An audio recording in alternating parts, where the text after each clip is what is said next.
खाड़ी में इस वक्त भीषण जंग चल रही है और इस जंग के बीच दुनिया ने ऐसी तस्वीरें देखी जो बेहद दर्दनाक है, जिन्हें देखकर किसी के भी आंसू निकल आए। क्योंकि ईरान इस बार जो तस्वीर ईरान से सामने आई है वो वाकई हैरान करने वाली है कि किस तरह बम और बारूद के बीच मासूम मौन हो रहे हैं। ऐसे में सवाल उठता है कि आखिर इन मासूम बच्चियों का क्या कसूर था? क्यों जंग का बारूद बम बनकर उस प्राइमरी स्कूल तक पहुंच गया जहां दुनिया से बेखबर ये मासूम जिंदगी के फलसफे सीख रहे थे और अचानक सब कुछ खत्म हो गया। और जब ईरान से ये तस्वीरें सामने आई तो सबको रुला गई। देखिए।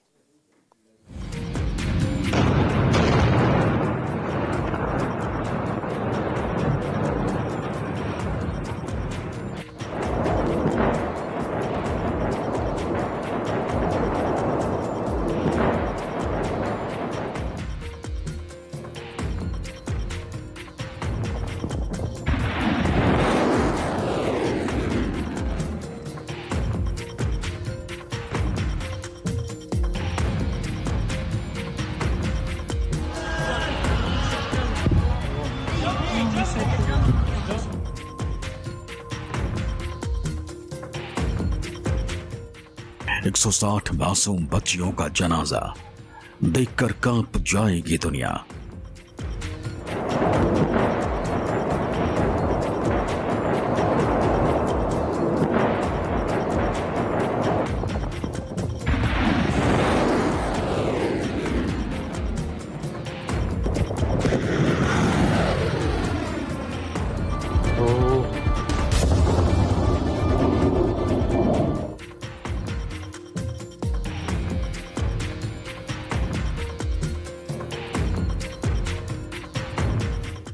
सफेद चूने के निशान और सैकड़ों कब्र, तस्वीरें देख टूट जाएगा आपका सब्र।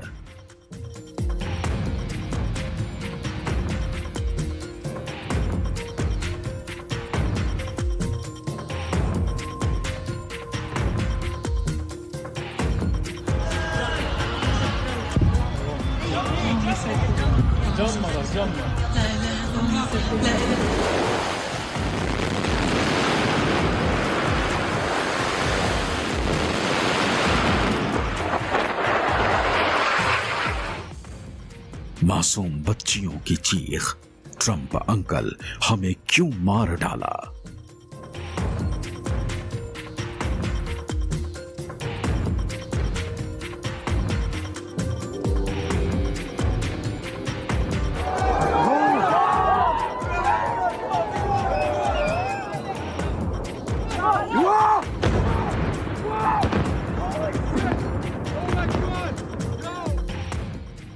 जंग का सबसे दर्दनाक मंजर, ईरान से आई तस्वीरें भयंकर।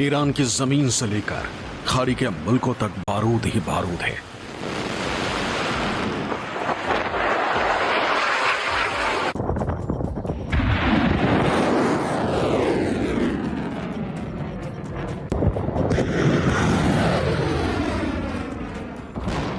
तेहरान से तेल अवीव तक, आसमान से जमीन तक धमाके ही धमाके।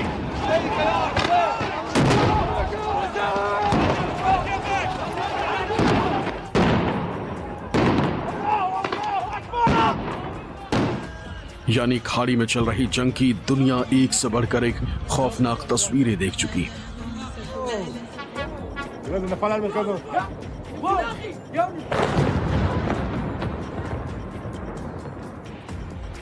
दुनिया देख चुकी है कि किस कदर बारूद पल भर में शहर के शहर को खंडहर में तब्दील कर सकता है।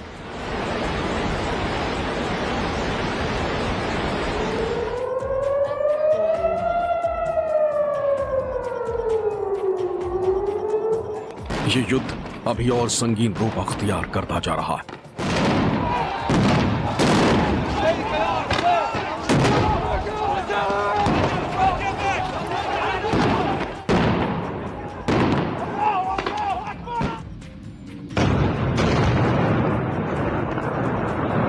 ईरान झुकने को तैयार नहीं, इसराइल थम नहीं रहा। अमेरिका हफ्तों तक जंग लड़ने को तैयार है, लेकिन इस जंग ने अपना दर्दनाक असर दिखाना शुरू कर दिया। रोते बिलखते ये लोग और मासूम बच्चों की कहानी जंग की वो दर्दनाक तस्वीर दिखाती है जिसे सुनकर बड़ों बड़ों का दिल बैठ जाए। ये एक तस्वीर ईरान से आई है। इस तस्वीर में खुदे गड्ढों को गिनिए, 1, 2, 3, 4, 5, 6 से लेकर 78 गड्ढे खोदे गए। यहां मानवता को दफन किया जाएगा, यहां मासूम बच्चियों के बेजान शरीर को सुपुर्दे खाक किया जाएगा। इन बच्चियों ने अभी अपनों को सही से जाना नहीं था, अब जमीन के नीचे हमेशा के लिए दफन कर दी जाएंगी। अमेरिका और इजराइल ने पहले अटैक में जब ईरान पर शुरुआती 24 घंटों में 1200 बम गिराए तो उसमें ईरान की मासूम लड़कियों का बचपन हमेशा के लिए खत्म हो गया। ये तस्वीरें ईरान के मिनाब शहर की हैं, जिसे ईरान के विदेश मंत्री सैयद अब्बास अगराची ने सोशल मीडिया पर पोस्ट किया और लिखा, इजराइल अमेरिका ने प्राइमरी स्कूल पर बमबारी की जिसमें 160 मासूम बच्चियों की मौत हो गई थी। ये कब्र इन बच्चियों के लिए ही खोदी गई। हमले में इन मासूम बच्चियों के चीथड़े उड़ चुके। ट्रंप ने ईरान के लोगों को रेस्क्यू करने को कहा था। ये उसकी हकीकत है। गाजा से लेकर मिनाब तक निर्दोषों की हत्या की जा रही है। 28 फरवरी को सुबह 10 बजे इजराइल अमेरिका ने ईरान पर बमबारी शुरू की थी।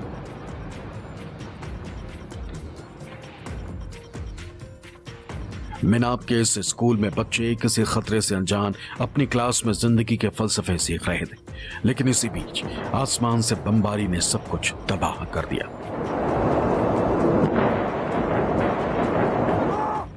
पल भर में स्कूल मलबे में बदल गया।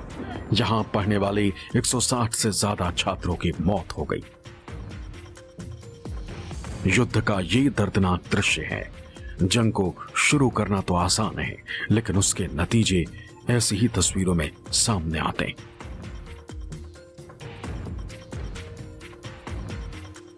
अमेरिका और इजराइल ने मिलकर ईरान का धुआं धुआं कर दिया, लेकिन जब ईरान ने भी मोर्चा संभाला तो उसने भी मुंहतोड़ जवाब दिया। लेकिन अब तक 4 दिन चले इस युद्ध का एक स्याह पहलू रहा। ईरान के मिनाब में उस स्कूल पर हुआ हमला, जिस हमले में 160 स्कूली बच्चियां मारी गई। जब उन बच्चियों के लिए नमाज अदा किया गया और उन्हें दफन किया गया तो हर किसी का कलेजा मुंह को आ गया। ईरान में एक साथ कतार में इन बच्चियों के ताबूत रखे गए तो पूरा शहर मातम में डूब गया। जनाजे की नमाज के लिए हजारों लोग इकट्ठा हुए, जिसके बाद मिनाब शहर में ही सामूहिक जनाजे की नमाज अदा की गई। शहर के मैदानों और आसपास की मस्जिदों में बड़ी संख्या में लोग इकट्ठा हुए। इस दौरान एक साथ इन बच्चियों का जनाजा निकला। इसके बाद इन बच्चियों के लिए नमाज जनाजा पढ़ी गई और शवों को दफनाया गया। स्थानीय लोगों के साथ साथ आसपास के इलाकों से भी लोग अंतिम विदाई में शामिल होने पहुंचे। जनाजे के दिन मिनाब शहर में बाजार बंद रहे। शोक में डूबे नागरिकों ने काली पट्टियां बांधकर विरोध दर्ज कराया। कई जगहों पर शांति मार्च निकाले गए। मस्जिदों में विशेष दुआएं की गई। यह सब इसलिए हुआ क्योंकि ईरान पर किए गए हमले में स्कूल परिसर पर जो हमले हुए, इसमें इमारत के एक बड़े हिस्से को नुकसान पहुंचा था, जिसके बाद बचाव दल ने घंटों मलबा हटाने का अभियान चलाया।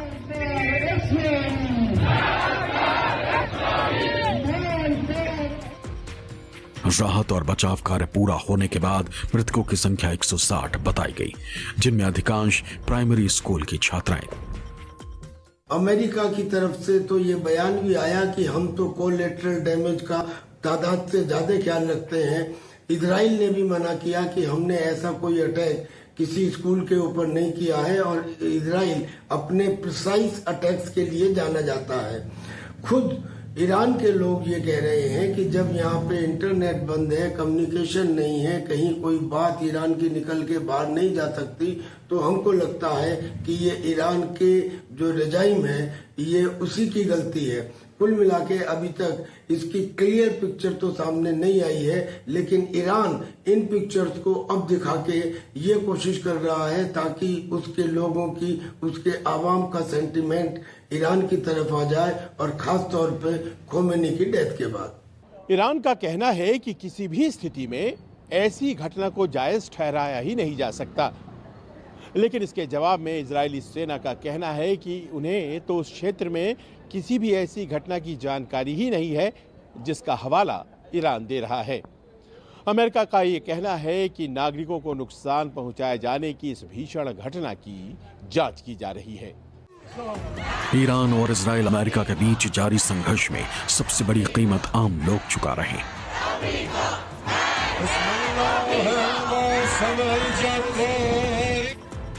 अब जंग में इस मां का क्या कसूर या इसके बच्चे का क्या कसूर? हाथ में किताब है, आंखों में आंसू है और चेहरे पर दर्द।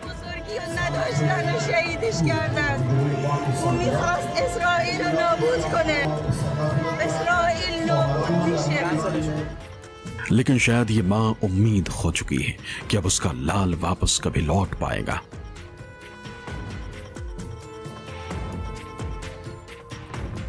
ये तस्वीर खामनेई के नातिन की है। ये मासूम इस हमले में जान खो बैठी जो अमेरिका और इजराइल ने खामनेई को मारने के लिए किया था, क्योंकि इजरायली अमेरिकी हमले में ईरान के सुप्रीम लीडर अयातोल्लाह अली खामनेई अकेले नहीं मरे, बल्कि इस हमले में उनके परिवार के कई सदस्य भी मारे गए, जिनमें उनकी बेटी, दामाद, बहू और नातिन शामिल हैं। ये तस्वीरें दुनिया को डराने और ये दिखाने के लिए काफी है कि जंग किसी भी समस्या का समाधान नहीं। जंग तो शुरू हो जाती है, बारूद भी तबाही मचा देता है, लेकिन उसके बाद इस तरह की तस्वीरें सिर्फ दर्द ही दर्द दिखाती।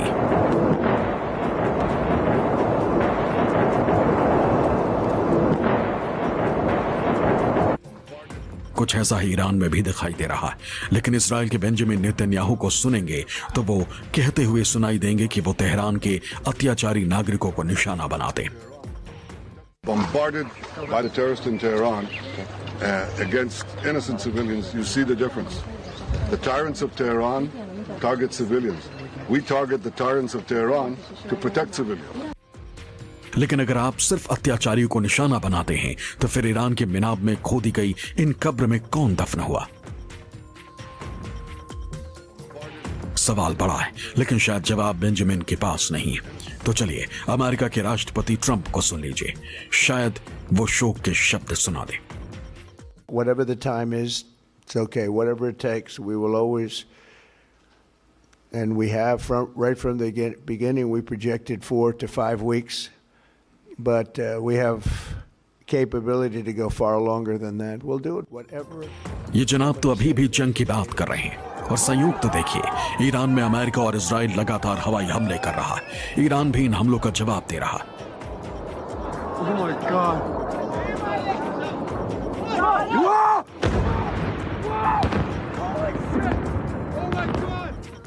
इन सब के बीच अमेरिकी राष्ट्रपति डोनाल्ड ट्रंप की पत्नी और अमेरिका के first lady Melania Trump security council की मीटिंग की अध्यक्षता कर रही हैं। With the Rule 39 of the Council's Provisional Rules of Procedure, I invite Ms. Rosemary DiCarlo, Under Secretary General of Political and Peace-Building Affairs, to participate in this meeting.